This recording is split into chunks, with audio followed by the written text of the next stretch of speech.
Hello everyone, मैं ममता कश्यप, सहायक प्राध्यापक रसायन, Holi cross women's college Ambikapur.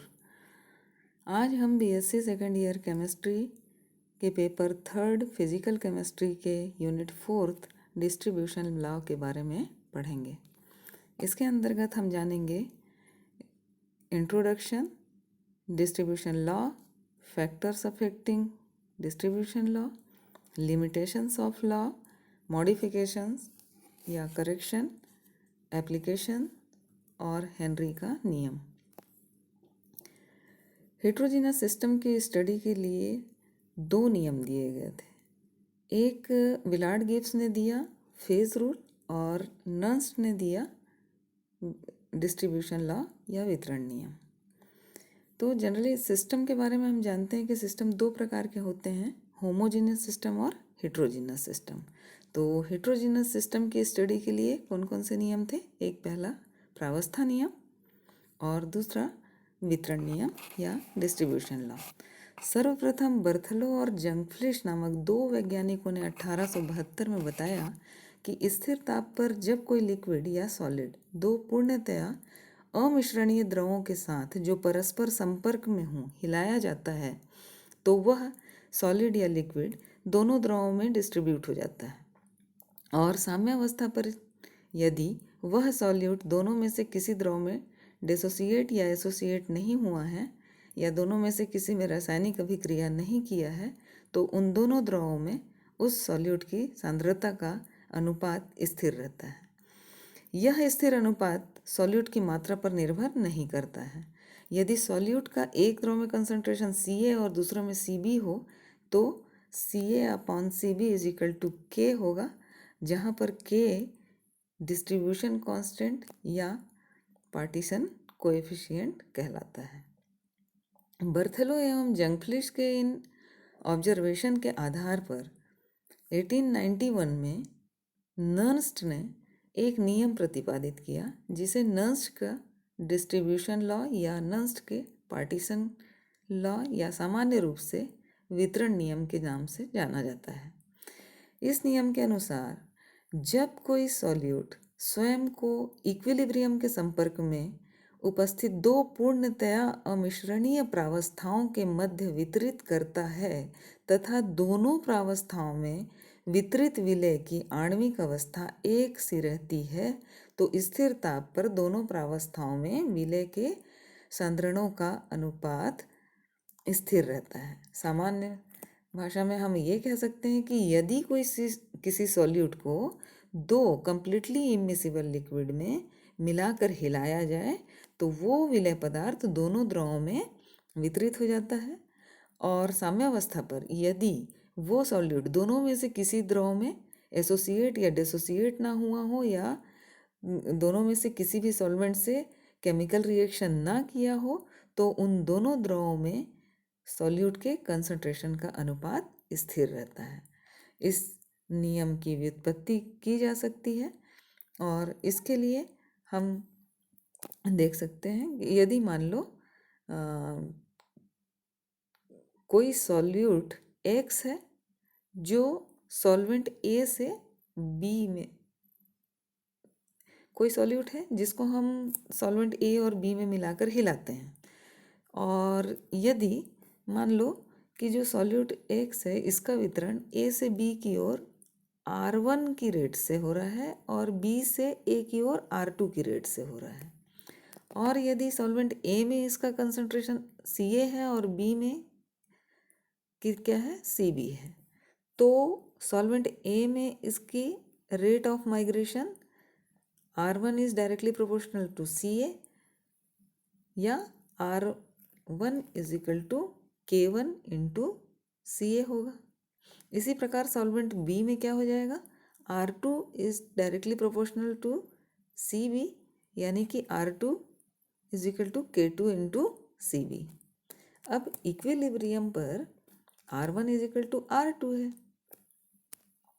तो क्या हो जाएगा, R1 × Ca = K2 × Cb यानी कि क्या आ जाएगा, इसको सॉल्व कर दीजिए, क्या आ जाएगा Ca/Cb = K। अब यहाँ पर K क्या कहलाता है, डिस्ट्रीब्यूशन कोएफिशिएंट या पार्टीशन कोएफिशिएंट कहलाता है। अब इसके कई एग्जाम्पल हम देख सकते हैं, जैसे आयोडीन का कार्बन टेट्राक्लोराइड और वाटर के बीच, या कार्बन डाइसल्फाइड और वाटर के बीच, ईथर और वाटर के बीच ऑक्जेलिक एसिड का। ऐसे बहुत सारे एग्जाम्पल्स हैं जिसमें हम किसी सॉल्यूट को दोनों द्रवों में मिलाकर हिलाएं तो इनके कंसंट्रेशन का अनुपात जो है वो लगभग स्थिर आता है। के मान को या पार्टीशन कोएफिशिएंट को प्रभावित करने वाले जो फैक्टर्स हैं वो टेम्परेचर होता है, और सॉल्वेंट पेयर है, और क्या है, सॉल्यूट का नेचर। ये जो है के मान को प्रभावित करते हैं। अब इस नियम के लिमिटेशंस क्या क्या हैं? इस नियम के लिमिटेशन में सबसे पहले है टेम्परेचर, और सबसे पहले है टेम्परेचर पूरे प्रयोग के दौरान टेम्परेचर क्या होना चाहिए? कांस्टेंट रहना चाहिए। क्यों रहना चाहिए? क्योंकि जो सॉल्यूट है उसकी सॉल्युबिलिटी टेम्परेचर के साथ किसी भी सॉल्वेंट में चेंज होती रहती है। इसलिए जब भी हम कोई इस तरीके का प्रयोग कर रहे हैं डिस्ट्रीब्यूशन लॉ से संबंधित, तो टेम्परेचर कांस्टेंट होना चाहिए। जो सॉल्यूट है वो एक ही आणविक अवस्था में होना चाहिए, यानी कि दोनों में से किसी द्रव में एसोसिएट डिसोसिएट नहीं होना चाहिए या केमिकल रिएक्शन नहीं करना चाहिए। अच्छा, जो कंसंट्रेशन का निर्धारण करेंगे वो हमेशा कैसा करना चाहिए? साम्य सांद्रता या साम्यावस्था स्थापित हो जाने के पश्चात ही सॉल्यूट का कंसंट्रेशन लेना चाहिए।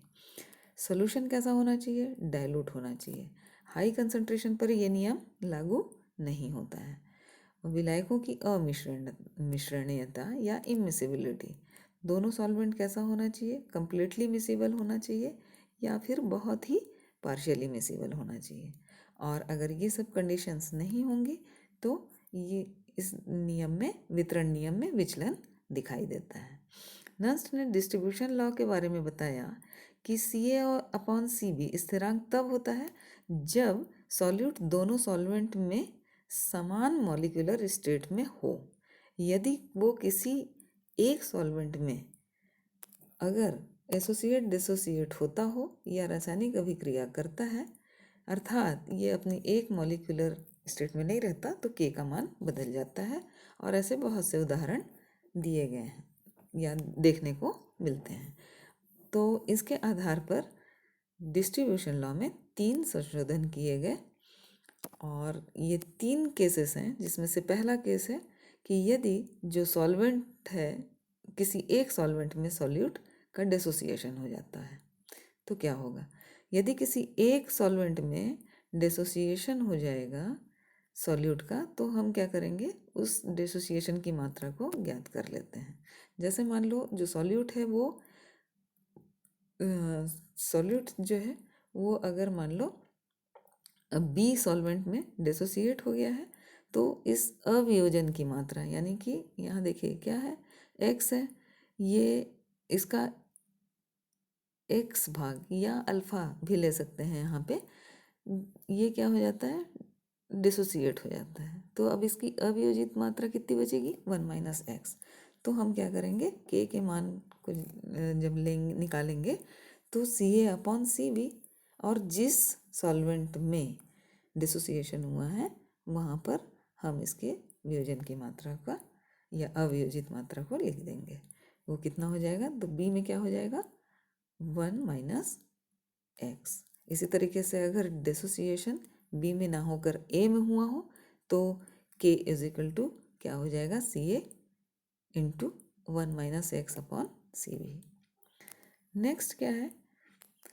अगर मान लो जो सॉल्यूट है वो दोनों में से किसी एक लिक्विड में एसोसिएट हो जाता है, तब उस कंडीशन में क्या होगा?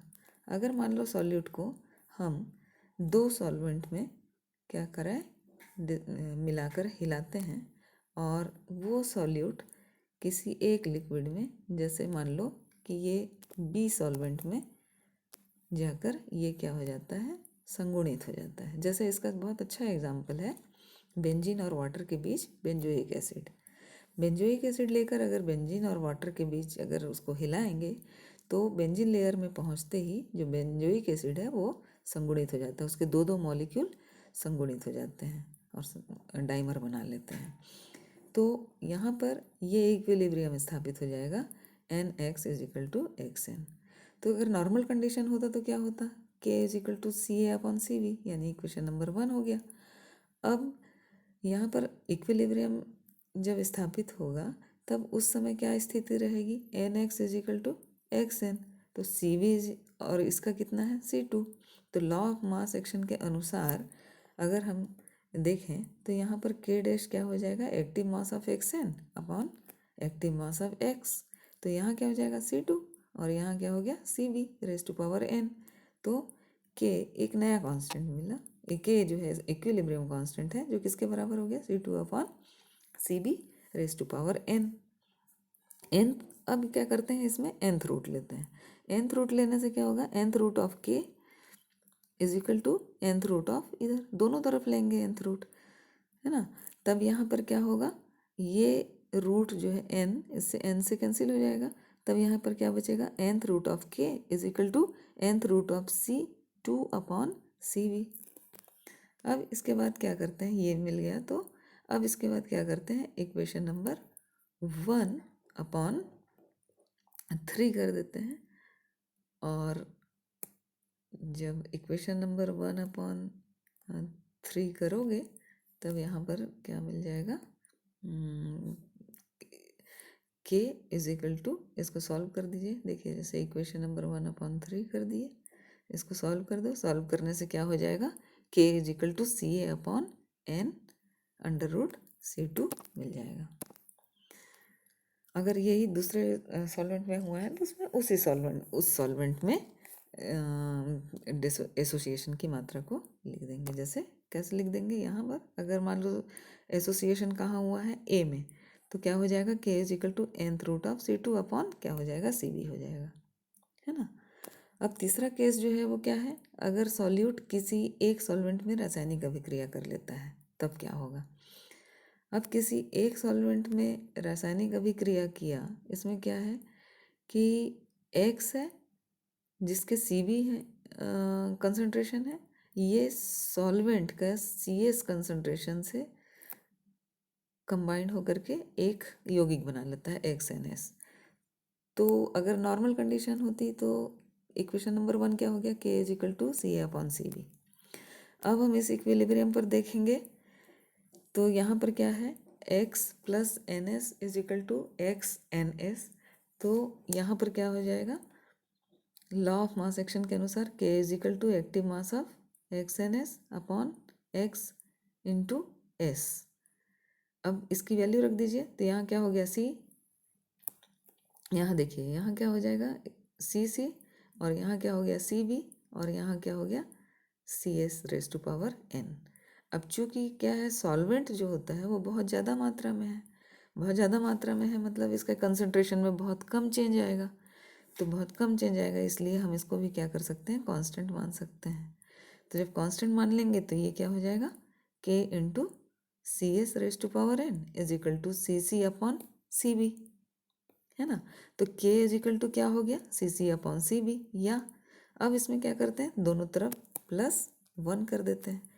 दोनों तरफ +1 कर देने से क्या हो गया, K कांस्टेंट, ये नया कांस्टेंट आ गया और यहाँ +1 हो गया। इसको सॉल्व कर दीजिए तो क्या हो गया, CB plus CC upon CB, है ना। अब क्या करेंगे, इक्वेशन नंबर 1 जो था उसको हम इससे डिवाइड कर देते हैं, इक्वेशन नंबर 1 अपॉन 2, तो K अपॉन K डैश हो गया, है ना।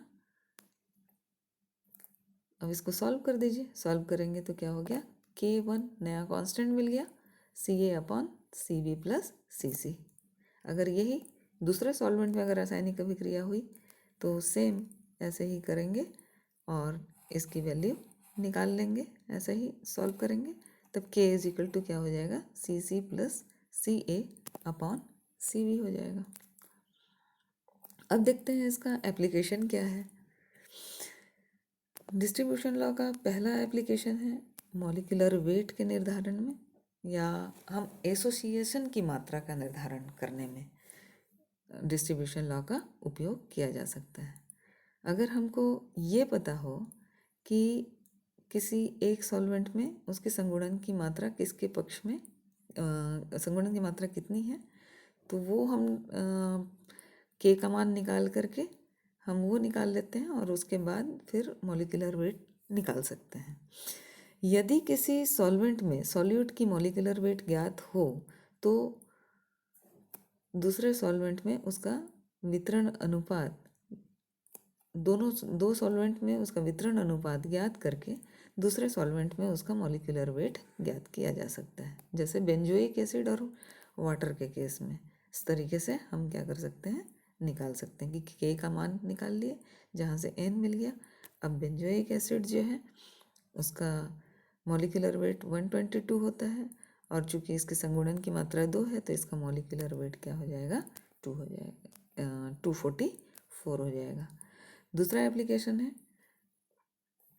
डिग्री ऑफ डिसोसिएशन निकालने में, जो फॉर्मूला पहले भी देख चुके हैं। यहाँ से हम अल्फ़ा का मान या डिग्री ऑफ डिसोसिएशन क्या कर सकते हैं, निकाल सकते हैं। के का मान निकाल के सॉल्युबिलिटी ज्ञात कर सकते हैं। अगर मान लो के का मान ज्ञात हो तो के का मान अगर ज्ञात है या वितरण गुणांक अगर ज्ञात हो जाए और दोनों में से एक सॉल्वेंट में सॉल्युबिलिटी ज्ञात हो तो दूसरे सॉल्वेंट में सॉल्युबिलिटी पदार्थ की ज्ञात की जा सकती है। इसका एक महत्वपूर्ण एप्लीकेशन है सॉल्वेंट एक्सट्रैक्शन।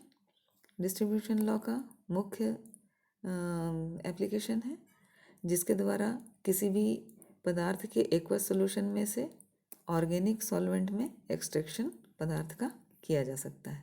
इसके लिए सेपरेटिंग फनल में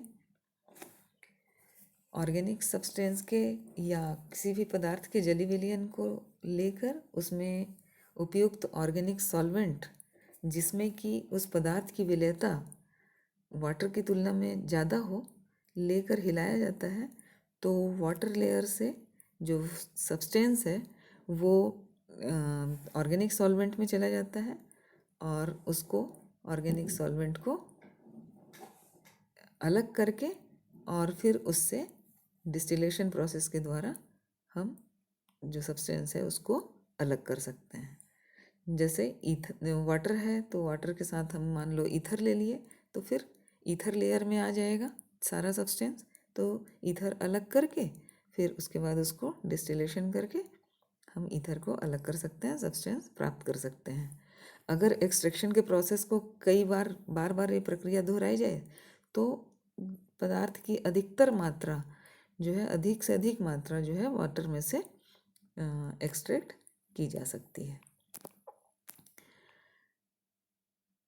और ये जो एक्सट्रैक्शन का जो प्रोसेस है इसमें एक और इम्पॉर्टेंट चीज़ देखने को मिलती है कि जो ऑर्गेनिक सॉल्वेंट दिया गया है उसको हम या तो एक ही बार में यूज़ कर लें और सब्सटेंस को एक्सट्रैक्ट कर लें या फिर हम उस ऑर्गेनिक सॉल्वेंट को हम एक से अधिक किश्तों में यूज़ करके भी हम पदार्थ को एक्सट्रैक्ट कर सकते हैं। तो इससे एक बहुत इंटरेस्टिंग रिजल्ट हमको प्राप्त होता है। तो इस प्रकार के एक्सट्रैक्शन को मल्टीपल एक्सट्रैक्शन कहते हैं। इसमें हम एक एग्जांपल से हम इसको देख सकते हैं। मान लो W ग्राम सब्सटेंस 1 लीटर वाटर में घुला हुआ है और इसके एक्सट्रैक्शन के लिए हमको 1 लीटर ईथर दिया गया है। अब हमारे पास ऑप्शन है कि इस ईथर को हम एक ही बार में यूज़ कर लें पूरा 1 लीटर और सब्सटेंस एक्सट्रैक्ट कर लें या फिर हम उस ईथर को एक से अधिक किश्तों में यूज़ कर सकते हैं। तो हम चलिए आगे देखते हैं कि दोनों ही कंडीशन में रिजल्ट हमको क्या मिलता है। हम पहली कंडीशन में हमने ईथर को पूरा 1 लीटर यूज़ कर लिया और यहाँ पर हमको ये पता होना चाहिए कि जो वितरण गुणांक है वो ईथर के पक्ष में कितना है। तो मान लो यहाँ ईथर के पक्ष में ये दुगना है। तो हमेशा ऑर्गेनिक सॉल्वेंट ऐसा ही चूज़ किया जाता है कि जिसमें वाटर लेयर की तुलना में जो सॉल्युबिलिटी है वो ऑर्गेनिक सॉल्वेंट में अधिक हो। तो ईथर लेयर में चूंकि दुगनी है इसलिए के का मान क्या हो जाएगा, ईथर लेयर के पक्ष में 2 हो जाएगा। तो 2/1 हो गया और यहाँ x/1000 और यहाँ w माइनस x/1000 हो गया। क्यों? क्योंकि वाटर लेयर में से x कहाँ चला गया, इसमें चला गया, ईथर लेयर में। अब इसको सॉल्व करिए, सॉल्व करेंगे तो क्या हो गया, 2/1, यहाँ x/w-x। अब इसको सॉल्व करने पर हमको क्या मिला, x = 2/3w, यानी कि परसेंटेज में देखें तो 66.7% जो है सब्सटेंस एक्सट्रैक्ट हुआ।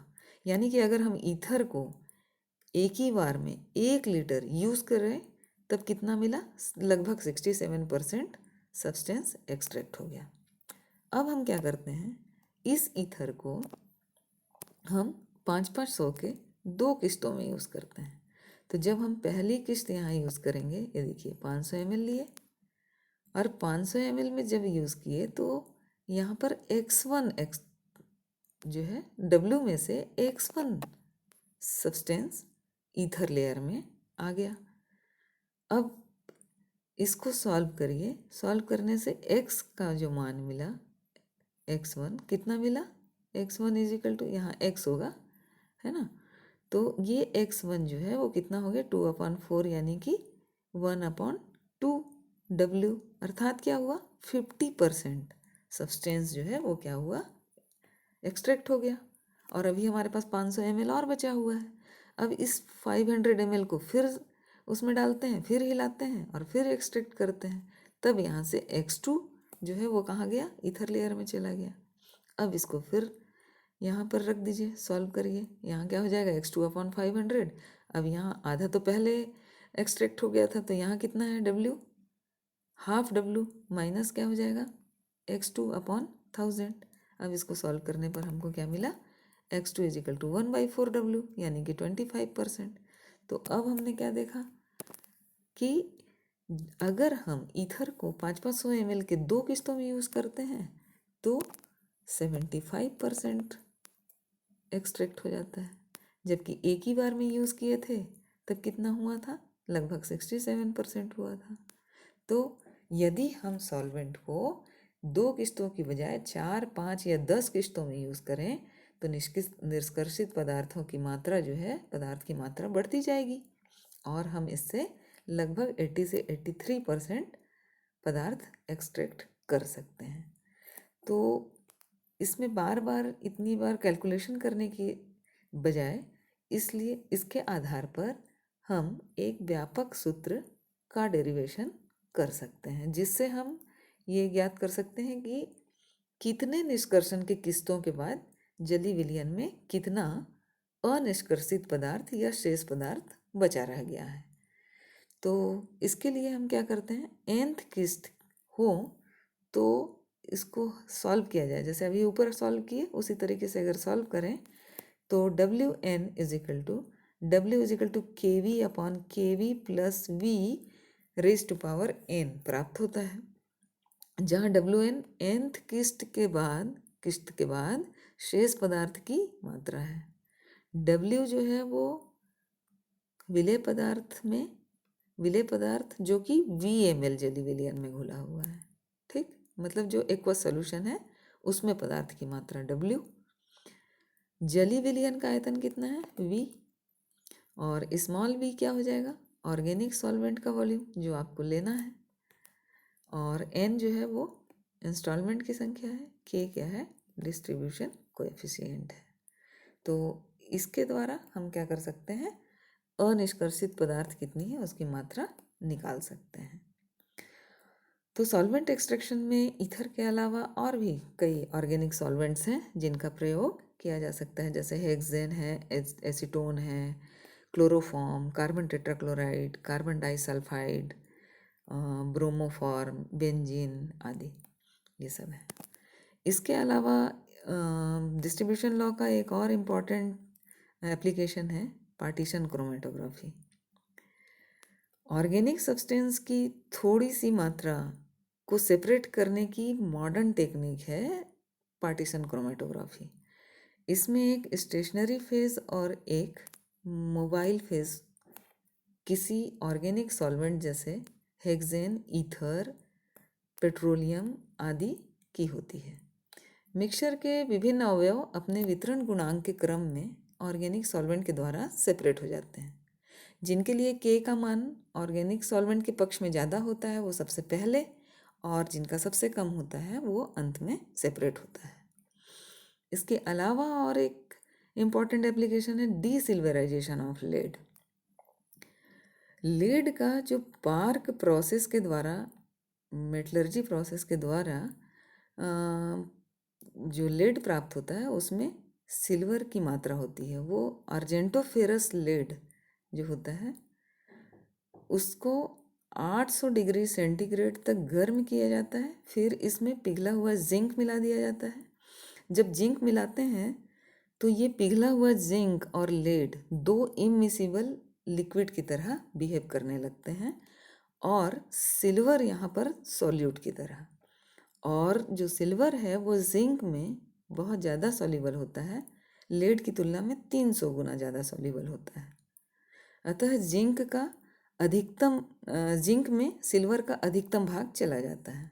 बार बार इस प्रक्रिया को दोहराकर सिल्वर लगभग 98% सिल्वर यहाँ से अलग कर लिया जाता है लेड में से, और इस तरीके से प्योर लेड प्राप्त हो जाता है।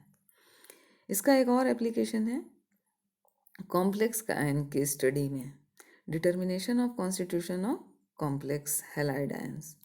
डिस्ट्रीब्यूशन लॉ की सहायता से आयोडीन व आयोडाइड, ब्रोमीन और आयोडाइड से बने हुए कॉम्प्लेक्स आयन का अध्ययन हम कर सकते हैं। जैसे आयोडीन को अगर हम लेके चलें तो आयोडीन पोटेशियम आयोडाइड के साथ कॉम्प्लेक्स बनाता है। जब आयोडीन को वाटर और कार्बन डाइसल्फाइड के साथ हिलाया जाता है तो आयोडीन दोनों लिक्विड में डिस्ट्रीब्यूट हो जाता है। आयोडीन वाटर और कार्बन डाइसल्फाइड दोनों में ही डाई एटॉमिक मॉलिक्यूल के फॉर्म में रहता है। कार्बन डाइसल्फाइड में आयोडीन के कंसंट्रेटेड सॉल्यूशन को वाटर के साथ हिलाया जाता है, और जब साम्यावस्था स्थापित हो जाए तो आयोडीन का कंसंट्रेशन दोनों लेयर में ज्ञात कर लिया जाता है तथा के का मान ज्ञात कर लेते हैं। अब कार्बन डाइसल्फाइड में जिसमें कि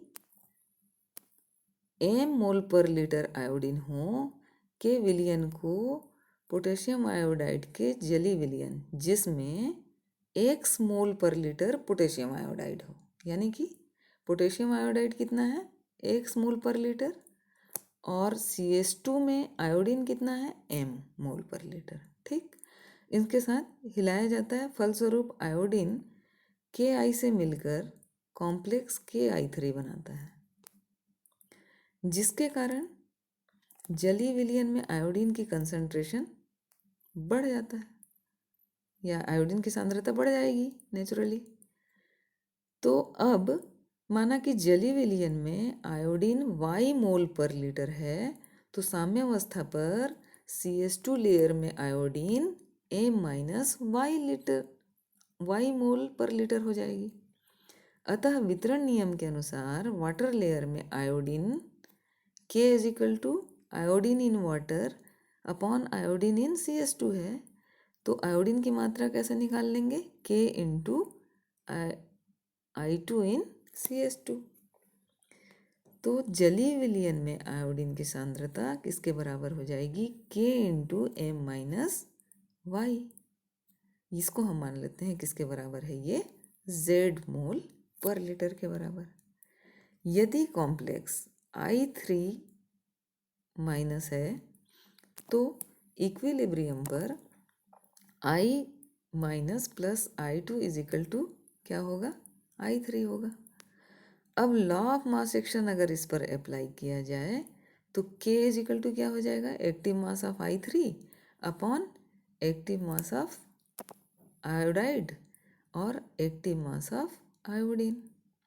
तो अब यहाँ तीनों का एक्टिव मास आप निकाल सकते हैं, कैसे, I3 का कितना हो जाएगा, y माइनस जेड हो जाएगा, आयोडाइड का कितना हो जाएगा, x minus y minus Z हो जाएगा, और I2 कितना है, z। अब इन सब की मात्रा रख कर z, y, x और इनकी वैल्यू पुट करके हम यहाँ से क्या निकाल सकते हैं, k का मान ज्ञात कर सकते हैं। इसके बाद अंत में हम पढ़ेंगे हेनरी का नियम। हेनरी का नियम गैसों से संबंधित नियम है। गैसों से संबंधित नियम हेनरी का नियम, जो कि डिस्ट्रीब्यूशन लॉ का ही एक रूप है जो गैसों पर अप्लाई होता है। माना कोई गैस किसी द्रव के साथ साम्यावस्था में है तो गैस व लिक्विड की दो विभिन्न फेजेस के मध्य वितरण नियम लागू किया जा सकता है। यदि लिक्विड फेज में गैस का कंसंट्रेशन C1 और गैसियस फेज में C2 है तो डिस्ट्रीब्यूशन लॉ के अनुसार क्या हो जाएगा, C1/C2 इजिकल टू K, जहाँ पर C1 का मतलब गैस की सॉलिबिलिटी से है और C2 का मतलब गैस की डेंसिटी से है। और चूंकि density is directly proportional to pressure, तो यहाँ पर क्या हो जाएगा, गैस की लिक्विड में सॉलिबिलिटी अपॉन गैस का pressure is equal to K is equal to क्या हो जाएगा यहाँ M, इसको गैस के लिक्विड में सॉलिबिलिटी जिसको M से डिनोट करते हैं और प्रेशर जिसको कि P से डिनोट करते हैं। तो इससे क्या निकल जाएगा, solubility of gas in liquid, जो कि किसके बराबर होगी, K इंटू P के बराबर, या M इजिकल टू हम कह सकते हैं K इंटू P। अर्थात हेनरी के नियम के अनुसार किसी निश्चित ताप पर किसी दिए गए द्रव में गैस की सॉलिबिलिटी गैस के दाब के समानुपाती होती है। आशा है ये चैप्टर आपको समझ में आया होगा। धन्यवाद। अब अगली बार अगले चैप्टर के साथ फिर मिलेंगे। Thank you.